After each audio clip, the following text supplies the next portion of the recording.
Every Night It's Game Night Preview Series number 7, Renegade with Ricky Royal. Hey everybody, welcome back to Every Night It's Game Night. This is the preview series in which we speak with game designers and publishers about upcoming games on Kickstarter and elsewhere. This week we have a very special guest. Ricky Royal is going to be talking with us about Renegade. But first, this is Anthony once again with Jason. Yo, my peoples, what's up? All right, and Ricky, thanks for coming on. We're really excited about it. Hi, Anthony. Hi, Jason. How you doing? It's good to be here. Thanks for having me. Oh my God, Ricky Royal's in the podcast. Yeah, I mean, it's funny. We've interviewed a few people now, but this is like one of those ones where, like, going back to the beginning of my gaming days, I would watch your videos to learn how to play some of these games where I just couldn't deal with the rule book. You know, Mage Knight, War of the Ring, like these big games, and those Mage Knight videos have saved me like 3 times. So. I know. I can't believe people are still watching those. It seems a long time ago now. Actually, I watched that video. Well, I don't watch it. I checked in and see why do people still want to watch this, and it's quite embarrassing now watching that. I moved on now. I feel like I've improved slightly over the last 6 years or however long it's been. So yeah, but it still proves popular, and it's still a great game, right? So. How long have you been gaming, and how long have you been content creating? Content creating, that one's easy. So that one, I think I started 2012, I think it was. So this is like six seasons, something like that. So and probably spent too much time doing it. Less time this year. I've been struggling this year to find time because I've been working hard on Renegade. But that's how long I've been doing Box of Delights. If anyone's not heard the channel, I sometimes rope in my son or my daughter. My son less so now, he's moved on to other things, but mostly do solo and low player, so 2-player games, lots of co-ops, stuff that I can easily demonstrate on the channel just on my own mostly. So, but playing games, hobby games, the kind of games that we review and what I design now and what we play, not that much longer, probably only since about 2010 maybe, but I've always been a board game fan, but I was always a chess player from a young age, so that was my first steps into board gaming, and was quite good at it as a kid, so I've always held on to that interest, and even when I was a kiddie, I was making my own games as well. So, because we didn't have a lot of games. These games didn't exist as far as I knew. So, I'm 45 now, so I'm not such a young chap anymore. But we had Dungeons and Dragons and things like that. But yeah, I never really heard of hobby games. So I used to make my own games, So that was my fun. Wasn't in much trouble with my pen and paper.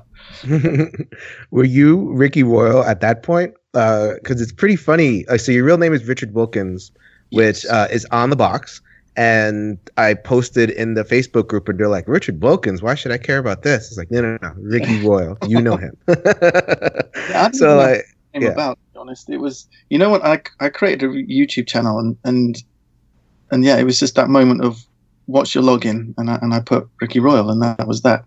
I'm a baseball fan, and my team is Kansas City Royals, so hence the Royal. So that's why it popped into my head. It was Ricky, and then I chose Royals because I was into the baseball at the time. So yeah, Mike Sweeney and all that lot. I've been supporting baseball since not that long, about 2015. 2005. So at 12 years, I've been supporting the Royals, and it was a long, hard 10 years. They stunk in 2005. How did that happen? Well, you know what? It was 2005. I was working in Kansas City, and the Yankees were in town. So that was the first game I went to. And, Randy Johnson was on the mound, and, they had A-Rod and Derek Jeter and all that lot. And the Royals swept the Yankees, so I supported the Royals instead of the Yankees. So that was my. There you go. But I'm kind of glad. That. I'm glad for that. That was my first game. So yeah, and I've been a fan ever since. In fact, I've got a baseball game tomorrow. I play second base or third base in a local team. So we do have baseball in the UK, and there are a few baseball fans over here. Anyway, that's why Ricky Royal. But it was just the name of the channel. The name of the channel was Box of Delights, but my login was Ricky Royal, and then it kind of stuck. People were like, "Go find Ricky Royal," so and it stuck. There you go. So nice. my wife laughs, but my daughter knows. She knows I'm Ricky Royal. She's like, "Hey, Daddy, you're Ricky Royal." If she sees my name, they go, "Look, Dad, it's you." So she knows. But it's still funny. So it's funny because like when I tweeted out like, "Oh my God, Ricky Royal responded to one of my tweets," and my friend's like, "Oh, is that like a professional wrestler or something?" Nice. No. All right. I think there's an old baseball guy called Ricky Royal. Maybe there is. Someone will tell you. I know, because it's also funny when I see it in print, because I worked on Guilds of London from Tony Boydell. Yep. I worked on the solo variant for that. You can get a little expansion with the solo rules. Of course, Tony wanted to put my name in as the credit, and I said, "Oh, Richard Wilkins, that's fine." And he's like, "No, we want Ricky Royal. No, we don't want Richard Royal." So, if you pick it up, you'll see the credits to Ricky Royal. So. That's awesome. All right. Well, you said that you're not exactly Ricky Royal content creator anymore. You are, shifting into Ricky Royal game designer. So let's talk about it. Yeah. So, but I still do this. I'd still do the other stuff, but yeah, it's finding time. Game design it takes up a lot of time when you want to do it properly, and when you want to work with a publisher and they want to put something to market. Yeah, they need your time. It takes up a lot of time. Mm-hmm. So let's talk about Renegade. Give us a basic description, then we can go under the hood after that. Okay. So Renegade's hitting Kickstarter in a couple of weeks. We're just dipped into July now today. So 18th of July, the Kickstarter begins. It's strange because I never imagined it was going to be a Kickstarter. I took the game to Victory Point Games, I think back in 2012. So it's been a long time coming. And it was always going to be Victory Point Games. You know, Victory Point Games, they have a print on demand, they print in-house, and they've recently shifted to using Kickstarter and doing a factory production. So you're going to see a big production game with Renegade, with wonderful components, and not the nostalgic Victory Point game production that we're used to. And they did this recently with Nemo's War has just been getting into the hands of backers.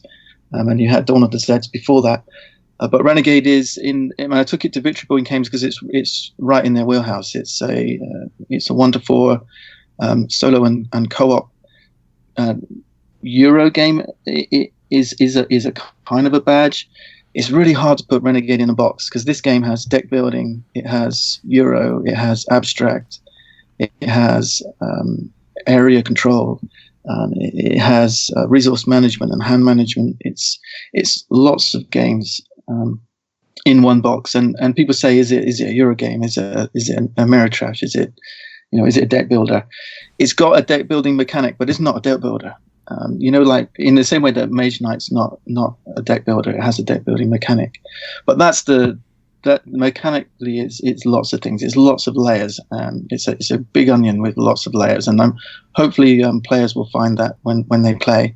Thematically, your hackers were in a cyberpunk future in the dark corners of Japan, where we are an oppressed people who have been their people's minds have been harvested by the government in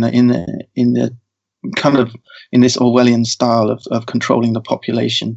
But the Renegades are the people who have managed to avoid this harvest, and they've not had these implants. They've got their own freedom and free will, and it means they're on the outskirts of society and a criminal class. But their job is to bring down these computers, which are gathering all this data for the government. And unfortunately, these computers have become so powerful that they've kind of taken over, and they now run society. So our job is to bring down these computers and bring freedom back to the people. So we're the renegades, we're the hackers. We're going to be using our cards to hack into a computer, into a network, using contaminants and viruses and stuff like this to destroy or bring down this supermassive computer. So it's kind of flipped on its head a little bit. We play the bad guys, if you like. So the good guys are the people who are living in peace, and our job is to bring this crashing down. That's the plan. That's the aim. So it's got a very so like I'm thinking Brave New World. I'm thinking in its own way like the Fight Club a little bit. Like, you know, the cells of small, like, you know, they're called terrorists from a particular perspective, but really it's kind of like the Free Mind Project, right? So it seems like it sits right in a very long tradition of that kind of storytelling. Yeah, you've got it. I mean, it's it's obviously inspired by, you know, a lifetime growing up with those kind of sci-fi stories. It's interesting because I originally, when I built the game, I built the mechanics first. This is what I want the game to be, and I layered on a theme of an historical theme, but that quickly evolved into this completely different theme, and this theme kind of lends itself very well to this. The way that the game draws you into this very small enclosed system, and it kind of it's very strange. You know, you're playing commands which are like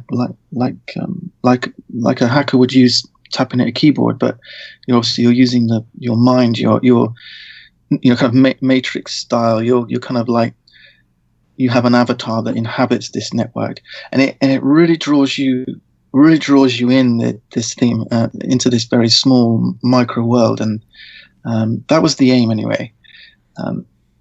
So yeah, it was strange, not just designing the mechanisms that drive the game, but then writing this story, this story, because these characters, you get to play these different characters.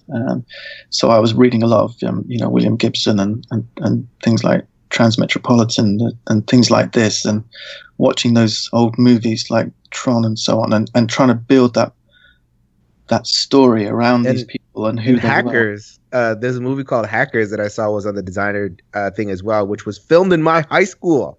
I saw Angelina Jolie. She was right there. Really? That was in one of the first films, do you think? Yeah, it was one of her first films. She was super young. Yeah, but she's still good in that film, right? Anyway, sorry about that. I just had to get that in there. Yeah, good, excellent. No, it was and that. Do you know what, that film really did inspire a lot of the ideas of who the characters were, that they were this kind of fringe people, but they were pretty cool people too. So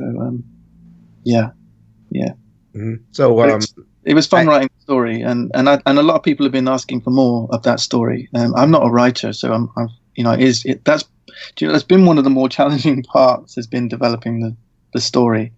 So you'll find each of the characters has a little bio that I've written, and Alan Emmerich was kind enough to edit and make more readable. But it's been really fun building that story.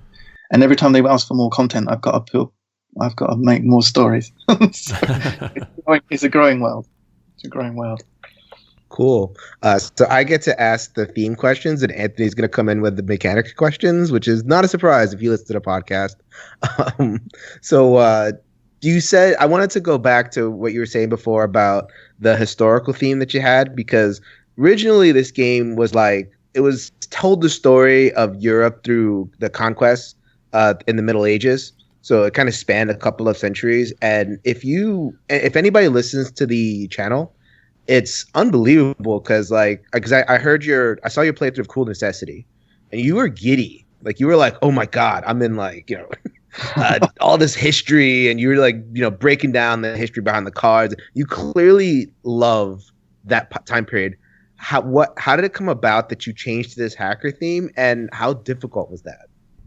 It was a little difficult to start with. How come it happened? So when I took the game to Victory Point Games initially, it wasn't medieval, it was pre-date, it was Anglo-Saxon. So we're back in the Dark Ages a little bit. And I think it was more of a commercial thing. I think it was, we really liked the idea of the game and the engine that drives this game. And Victory Point Games said, can you deliver a different theme? And they offered a series of ideas. So it wasn't like you must make this game and it must be this. It was, but they gave me lots of choices and said, how about if it was this, or how about it was that, and then come back and tell us which you prefer. I can't remember. What were some of the choices? That's interesting. I can't remember now what the different choices were, but some of them were more like maybe steampunk type stuff, or more global. Like this is one of the strange things. So, because you're right, Jason, this is a game where initially it was, it was England. The map was England, and which is a big place, and there were invaders from across the seas, and so they offered themes that were kind of on that same scale. But when they talked, one of the themes was just cyberpunk, and I said, "All right, I'm going to take that one because that sounds really cool." And then I brought the scale right down to this very small, which is what you see today. And I mean, if you put the two games side by side now, you would struggle to find any familiarity, because there is an engine that underlies the original game that still works in Renegade. But you can't just paste on a theme and expect the game to work. You've got to have when you look through the deck of cards, they've completely transformed because the effects they have and the way they act, and to try and bring that atmosphere into the game, you have to change things. You necessarily have to change things. So this is why, even though I had a game in 2012 that I delivered, it's now 2017 and we finished development. The game is 100% complete right now and ready to go. When the Kickstarter finishes, it's going to hit the printers. But it's taken some time to get to that point. But yeah, so initially it was a selling job. It was, the publisher liked the idea of how the game worked, but they weren't that keen on the theme, and they wanted to find a theme that hadn't been done before or felt fresh. Obviously, since 2012, lots of things have happened. Android Netrunner grew and grew, for example. Yeah. But anyway, then what I find remarkable is even now in 2017, and at the time the mechanisms felt really fresh. We had, I thought I was using a deck building mechanic in a unique way, and in the last 5 years, other games have come along and done similar things, and it was kind of, no, come on, I want my game to be more, more of a unique thing, but it still is fresh. It's crazy that I was really worried that someone else is going to come up with the same idea, because it happens. If you've got an idea, there's 100 people with the same one, and because it was taking so long to get to to this point, But I'm really happy with the way it's turned out, and I'm proud of the way it's turned out. And I think when people play it, they're going to think, "Wow, this is something I've not seen before," and that was really important to me. I didn't want to just make another game that we've seen 100 times before. I wanted to make something that I didn't have in my collection. I play solo games and I play multiplayer too. I have a game group I go to, but when I'm here playing solo games, I see a lot of them through Box of Delights. I see a lot of stuff and I take a lot of inspiration from that, and you'll find that in Renegade. But I wanted to make a game that you haven't played before, you feel like you haven't played before. And hopefully I've hit that objective. That'll be for the consumer to judge, but that was my objective, and it still feels that way. And I think what Victory Point Games did with the artwork and the theme and everything else and the development has been fantastic, and made a much better game of it as well. And that's been a really fascinating process to go through. That working with Victory Point Games has been a blast. It's been really good and a great learning experience. Awesome. So let's learn how the game actually plays. I know Anthony had a couple of questions he wanted to ask you. Yeah, I mean, you mentioned the theme changing a lot. Are there any mechanics that had to change to, I guess, support the theme shifting, over the course of many years? Yeah, absolutely. So the basic engine that underlies the game is that you have on the board, you're placing your units, your tokens. In this game, though, in the original theme, those tokens would have been warriors or missionaries or farmers or things, peoples. In this new theme, you're still placing tokens on the board, but this time they're contaminants, they're programs, they're computer programs that are infecting this network. So the act of placing tokens on the board stays the same. And what underlies both, what was the underlying theme that attracted Richard Point Games to the game was that each of the different types of units you're placing on the board bring their own abilities. Alan Enrich's a war gamer. He has this idea of tokens with different abilities, right? So he understood that straight away. But what's different about Renegade is that these tokens evolve. That they can be as you place more, and you get 3, and then you can turn these 3 of this one type into an installation, which is like a bigger, stronger thing with more powerful abilities. So you have this idea that you're placing units and you're developing your impact on the board, but you're also bringing new and different abilities. And you've also got a deck of cards that you're using to manipulate the board. So you're not just placing units, you're using a deck like a deck builder would to manipulate and to act on the board. So you've got these two layers of interaction. You're looking at your hand, you're looking at the board, and the things that you can do as a player are not just governed by what's in your hand, but they are governed by what's in your hand, but also by what's on the board, because the stuff that's on the board does stuff as well. And that was really the bit that stuck from the Anglo-Saxon game to the cyberpunk game, a hacking game. That was the underlying thing that stuck. But everything else kind of, it went off in a completely different direction. So, what the actual cards do and what the units do and what the installations do is all different stuff. It's all built around the theme now. But it was that underlying idea that you had these different layers of the game. That's the thing that stuck. Yeah, absolutely. I mean, and in terms of influences, I mean, playing the game, you can see different things that feel familiar to other games that solo gamers would know. So you have kind of the deck building style, or feels a little bit like what you have in Mage Knight, where you're building this deck to do these other things on the board, or the the kind of that explosion mechanic on the different modular boards there. That's a little bit similar to Pandemic. Were those things something you came at with in mind, like I want to do something like this but a little bit different? Were there any others that you had in mind that maybe didn't make it in, or you adjusted a little further? Well, you've kind of hit the nail on the head right there, because I wanted to make a game that I would enjoy playing. So describing this as a cross between Pandemic and Mage Knight is probably spot on. Both games I want to play, and I'd love to play them at the same time. And if you want to play them at the same time, play Renegade. Oh, a pitch. So, great designers, and who wouldn't be inspired? But yeah, I mean, if you look at Renegade, you'll see hexagonal tiles like Mage Knight. You've got a hand and a deck that evolves from an offer of cards like you would get in Mage Knight. And like Pandemic, you're fighting against a machine, and this machine is unleashing its own countermeasures against you, what I've dubbed sparks. And it was really hard to avoid the term ice, right? Because Netrunner came along and I had to avoid ice. So I had to create my own name for stuff. So these were sparks instead. So we've kind of gone fire theme. So we've got sparks that create flares that create firewalls and guardians. So, but yeah, like Pandemic, you've got these like infections, but obviously we're the infection this time. So we've kind of flipped on its head. But these things are popping up over the board, and you have to try and contain them. So it's a very useful mechanism for any co-op, is that the game will create tension around the board, and you've got your short-term goals to accomplish. And you'll see this in all sorts of co-ops.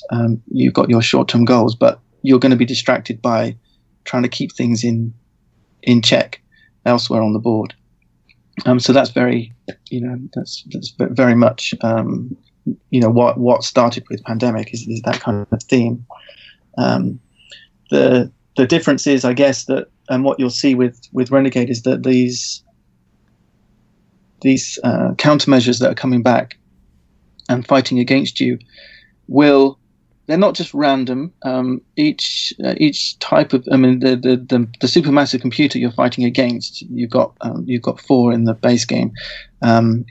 They each have their own AI, so they won't just lay down sparks in the same way. These things that fight against you, the things that are trying to kick you off the board, they've got their own little AI. That means they do things subtly different, and each SMC you play will alter the rules of how it lays its sparks subtly. And subtlety is something that you'll find a lot hopefully find throughout the game, because the game is, I've tried to make it a little bit sandboxy, I guess, in that there's no prescription of what players should do, and you've kind of got to figure out for yourself how you're going to use the tools that you've been given as a renegade to not just achieve your short-term goals, but to contain these sparks that are trying to take over the board and kick you off the game. So yeah, you can. You've got that light pandemic. You've got a game-ending condition that if these things get out of control, you lose. So yeah, very very much influence there. And I do really want to be clear. Like, I mean, the Mage Knight influence is there, but this is a much lighter game than that. Like, people hear Mage Knight, I'll see in the solo Facebook group or different places. They're like, "Oh my god, I bought Mage Knight and I'm intimidated to learn it. I don't want to even get started. It's hard." But this game, like, it kind of takes. It's almost like Mage Knight greatest hits, right? So, right. Like the mixtape version of Mage Knight, where you're moving, you have the positional movement and you have the deck building, but it's not like the combos aren't nearly as involved. It's a pretty streamlined affair. Right. Thank you. I mean, hopefully that helps playability. The rulebook isn't very thick. It is. I think it's not a gateway game. It is a difficult game to teach new players because of the terminology, and that's probably one of the biggest criticism that new players have. Who, I mean, obviously this has been play tested by many people many times, and you guys as media people have seen and played, and so have other people.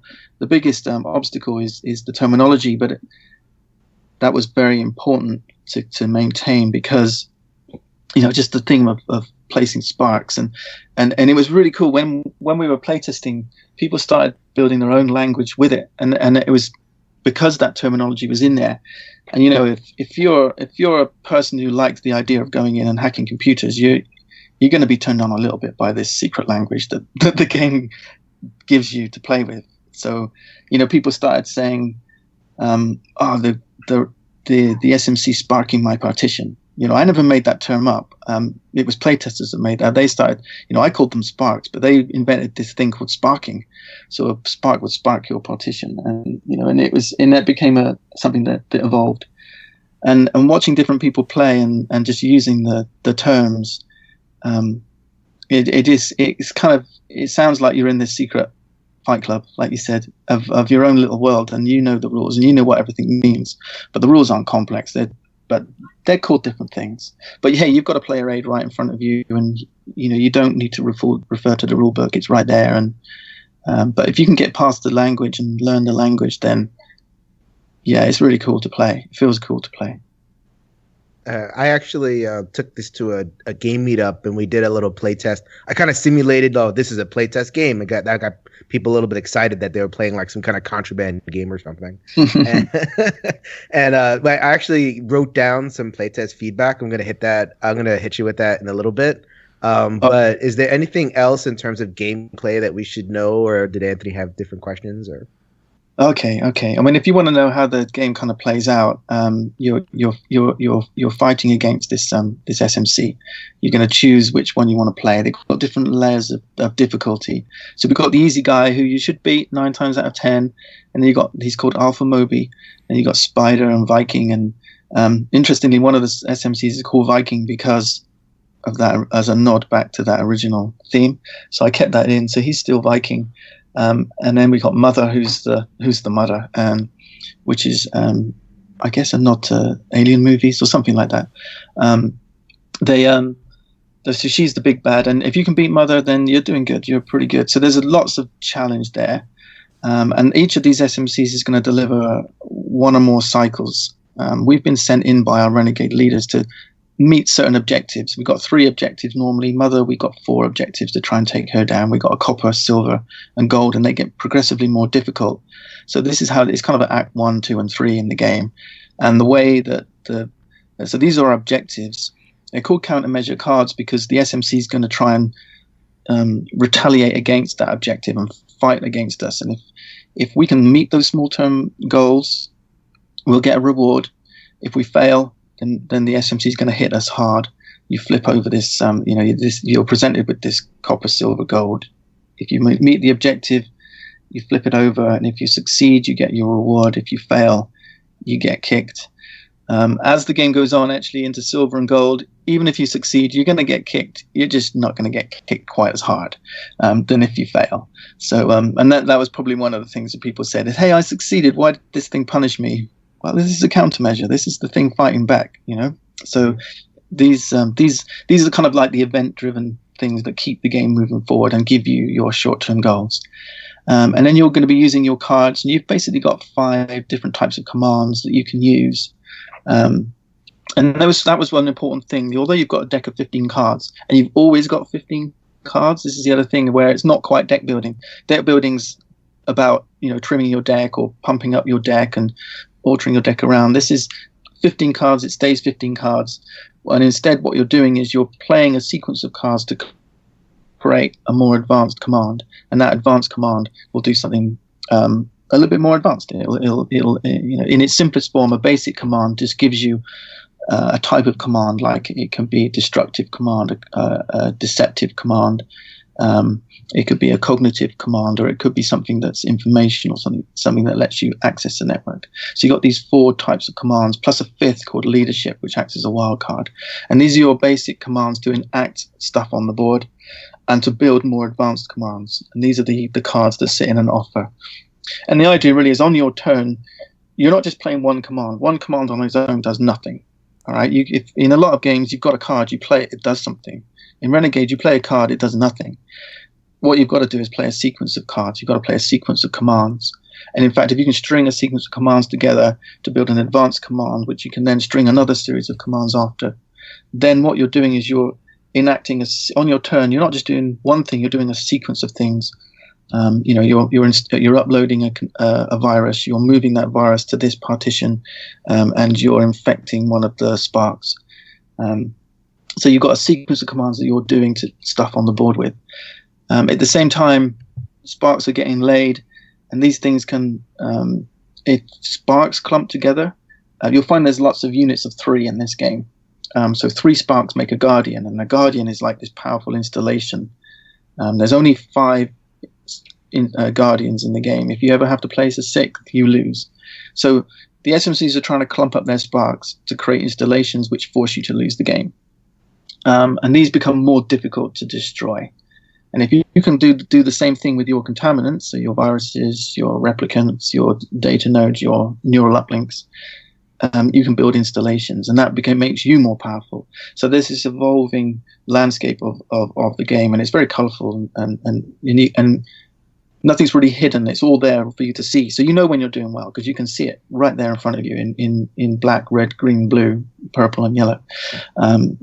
So you're affecting this network with your series of commands, and you've got to make it through copper, silver, gold. If you can come out the other end without getting kicked off, you've won. And then if you wish, you can score your game at the end as well. And a lot of people are quite happy to just pack away and go, yep, I won. A lot of soloists, we like to sit down and go, well, how well did I do? And the interesting thing is right up to the end, even if you've succeeded that final gold objective and get past that objective, you can still lose. Because if you didn't manage those sparks and guardians enough, the SMC can still fight back at the last death and kick you off the network and force you to lose the game. So it's really exciting right up until the end. One of the things that I when it comes to scoring games at the end, it's not something I like doing. I like to feel that, I don't want to spend 10 minutes at the end counting up to see if I won or not. I want to know whether I won or not. But to tell me how well I did, that's fine. But I also want to know that, right up until the end, the game's still not over. There's still stuff that can happen, and in fact, even the setup in this game is a game. One of the things I've struggled because of time is very often I'll get a big game out. I did this last night. I got D-Day at Omaha Beach, right? Butterfield, new release. Really excited about it. I sat down and I set it all up, and I got through the setup, and then I had to go to bed, so I put it all away again and went home. And I didn't plan, But for Renegade, that setup is part of the game. I enjoy setting up games anyway, so it's no big deal. But for Renegade, actually doing the setup is part of the game because you have decisions to make during setup, which is awesome, I think, for me as a player. So I wanted the rules.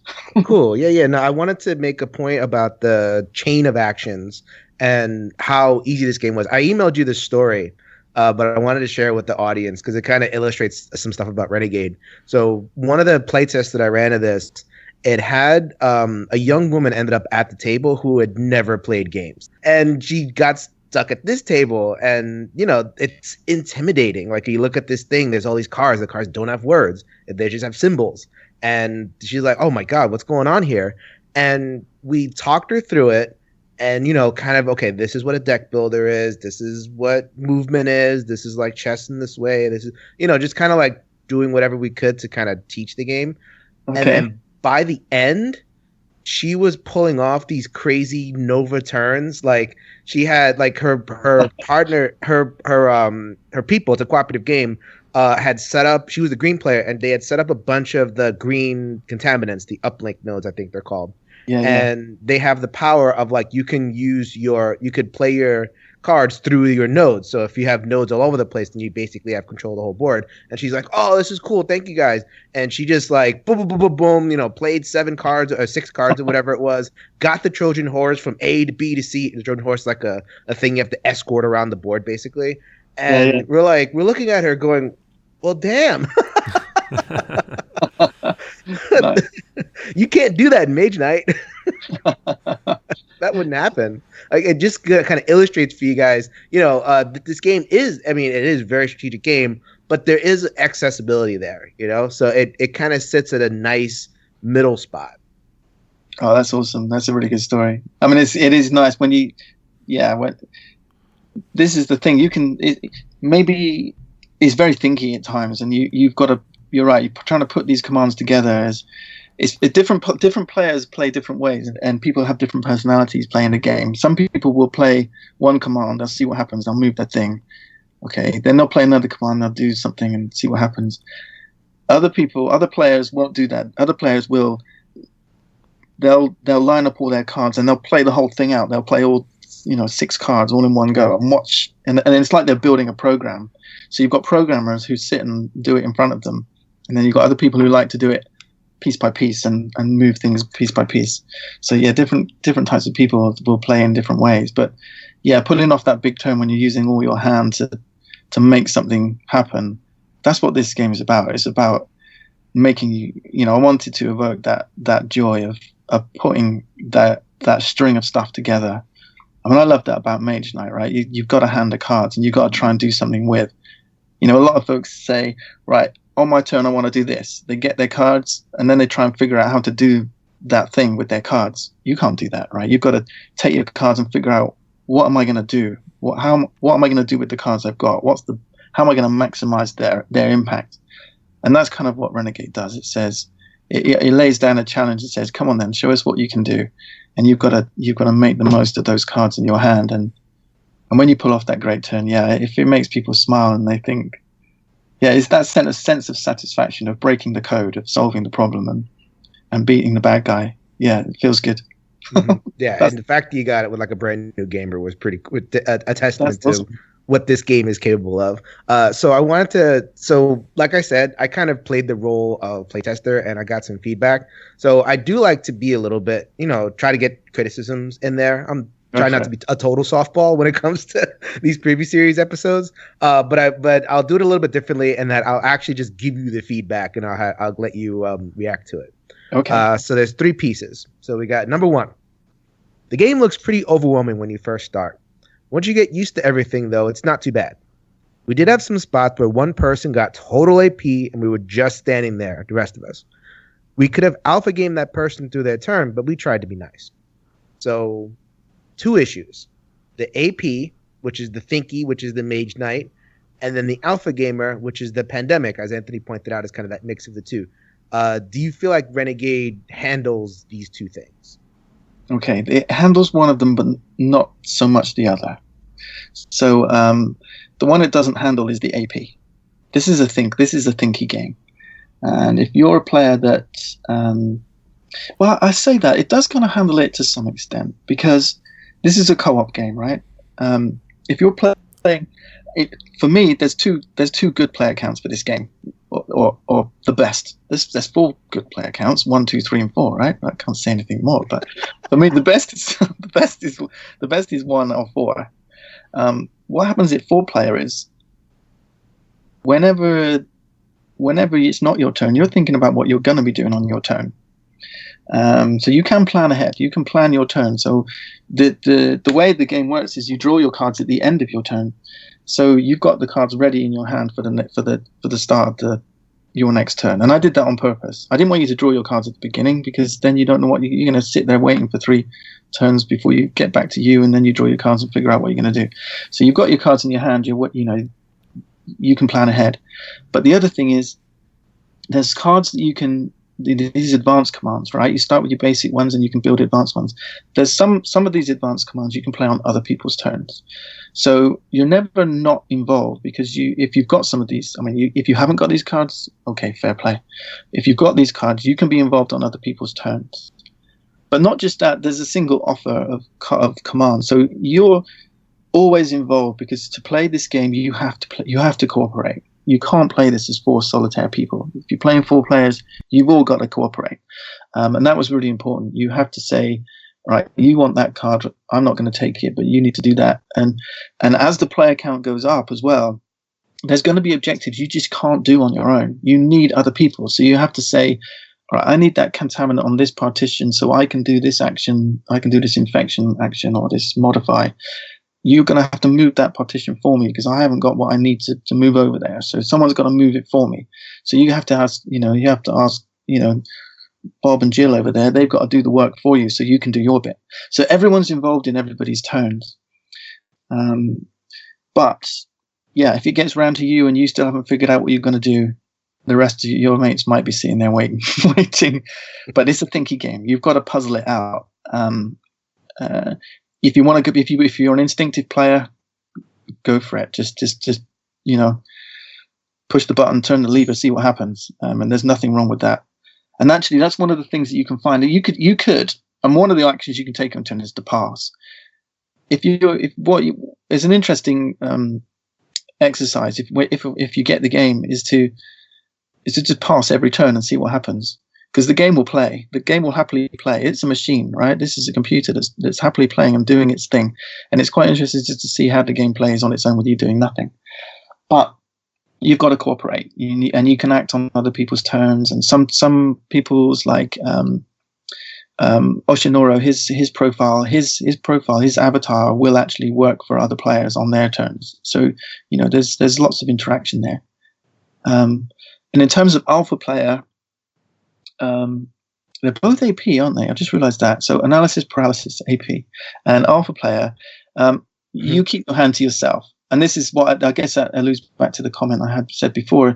You can't say, irrespective of your hand, this is what you're going to do on your turn. You have to play the hand that's in front of you.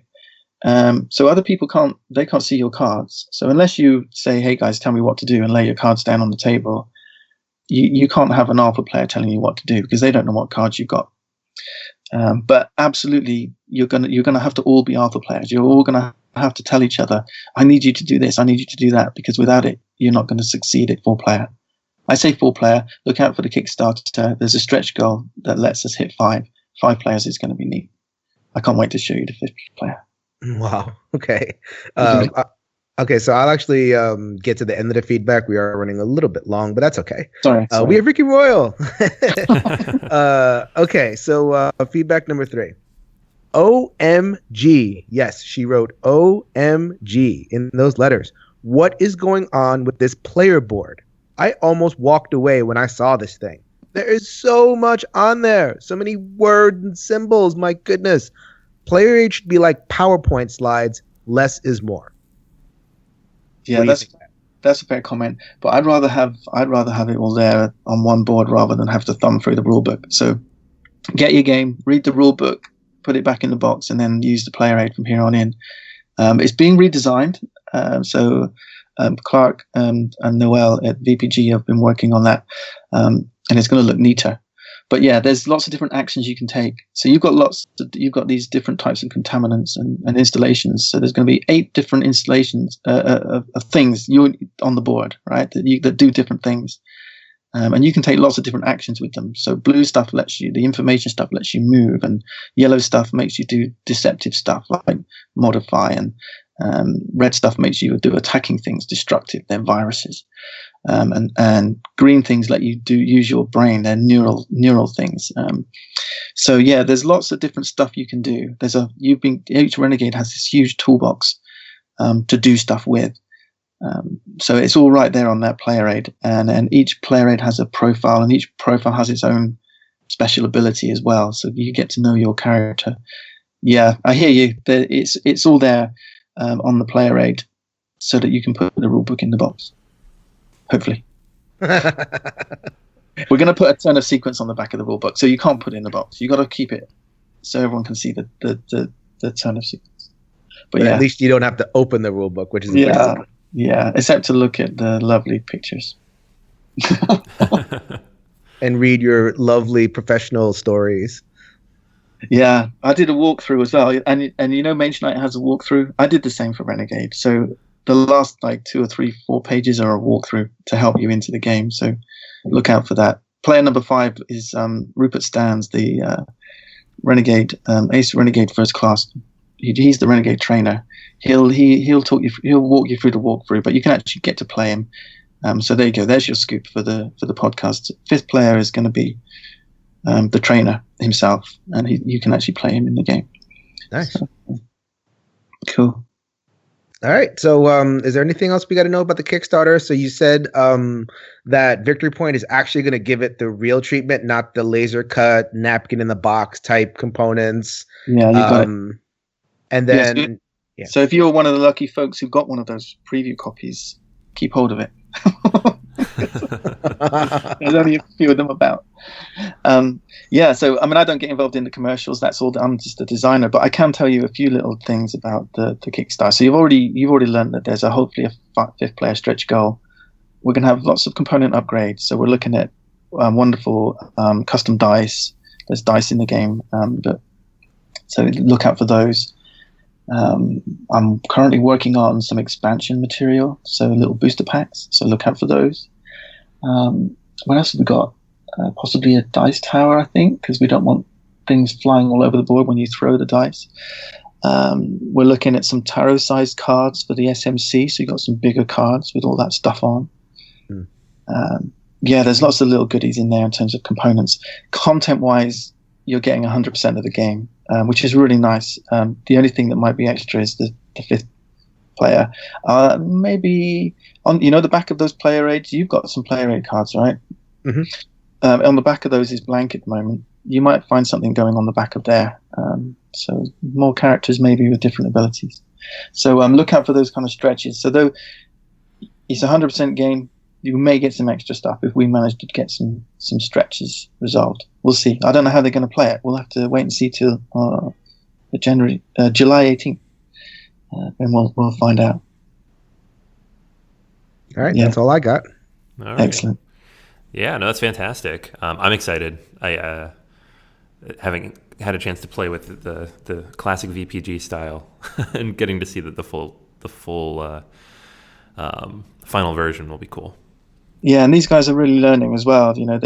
This is new for them, and they've been doing these in-house production for a long time, and they're starting to understand what they can do and what they can't do, and what they've done well on past campaigns and what they're going to do well. They've been really listening to their backers, and I think I'm hopeful this one's going to be real good, and folks are going to be pleased with the way that they play this Kickstarter. And I don't think the funding goal will be too high. So, I have days when I'm really nervous about it, and I think no one's going to play this game. It's no good. It's just for me. And then other days I feel really positive, and folks like yourself give me some feedback, and it's it makes me feel positive again. I think yes, this is going to be good. So it's going to be nervous times. I know I'm just on the sidelines really as the designer, and it's Victory Point. It's their baby now. They're going to make it happen. But hey, they still want me to do stuff. They want me to do extra content, and Alan's already pitched some other games at me that he wants me to design. So it may be, it's been a joy working with them, and it may be a partnership that we see grow. Who knows?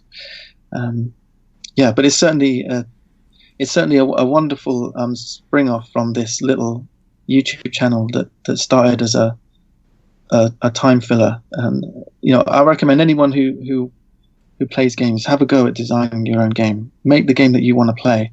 Because if you love it, everybody else will as well.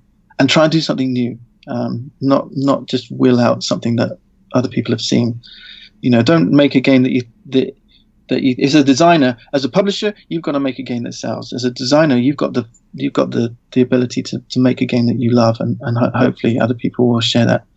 And I can't wait for people to get this and play it and tell me why they love it and tell me why they hate it, and I can tell them why solo gaming is great, and get people converts along the way. Cool. Well, as content creators, we are very influenced by your YouTube channel. Very inspirational to us. Part of why we're doing this is, some of the stuff that you did helped us through, learning games. You're taking this new journey, and we couldn't be happier for you. So, speaking on behalf of Anthony, come back anytime. When the game is in people's hands, maybe we'll have you back and talk through reception and how happy you are in future projects and all that kind of stuff. You're always welcome. Thanks, Jason. Well, I'd love to. It would be nice to come back and talk about some other games as well with you guys. And I've been really enjoying your podcast.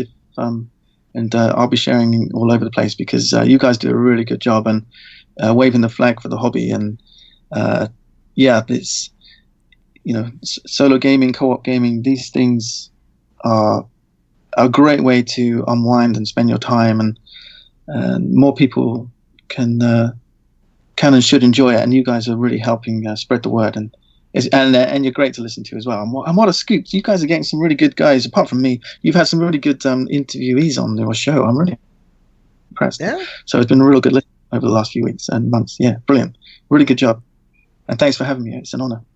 All right, guys, so that's going to go ahead and be everything for this special preview series episode of Every Night is Game Night. Thank you again, Ricky, for coming on. We really appreciate it.